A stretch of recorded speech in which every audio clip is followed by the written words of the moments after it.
ইরানে মার্কিন হামলায় তৃতীয় বিশ্বযুদ্ধের ঝুঁকি দেখছে রাশিয়া।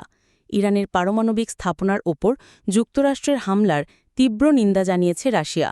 একই সঙ্গে ইরানে মার্কিন এই হামলাকে দায়িত্বজ্ঞানহীন ও আন্তর্জাতিক আইনের চরম লঙ্ঘন বলেও অভিহিত করেছে মস্কো। রোববার রাশিয়ার পররাষ্ট্র মন্ত্রণালয়ের এক বিবৃতিতে বলা হয়েছে, যে কোনো যুক্তিই দেখানো হোক না কেন, একটি সার্বভৌম দেশের ভূখণ্ডে ক্ষেপণাস্ত্র ও বোমা হামলা চালানোর মতো এই দায়িত্বজ্ঞানহীন সিদ্ধান্ত আন্তর্জাতিক আইন, জাতিসংঘ সনদ এবং জাতিসংঘ নিরাপত্তা পরিষদের প্রস্তাবনার স্পষ্ট লঙ্ঘন। বিবৃতিতে রুশ পররাষ্ট্র মন্ত্রণালয় বলেছেন, এই হামলা মধ্যপ্রাচ্যে সংঘাতের ঝুঁকি অত্যন্ত বাড়িয়ে দিয়েছে। রুশ লিবারেল ডেমোক্র্যাটিক পার্টির নেতা লিওনিদ স্লুটস্কি বলেছেন, এই হামলার কোনো সামরিক কারণ ছিল না এবং আন্তর্জাতিক আইনের আওতায় এর কোনো বৈধতা নেই। রাশিয়ার পার্লামেন্টের নিম্নকক্ষ স্টেট দুমার ইন্টারন্যাশনাল অ্যাফেয়ার্স কমিটির প্রধান লিওনিদ বলেন, এই উত্তেজনার ফলাফল শুধু এই অঞ্চলের মধ্যেই সীমাবদ্ধ থাকবে না।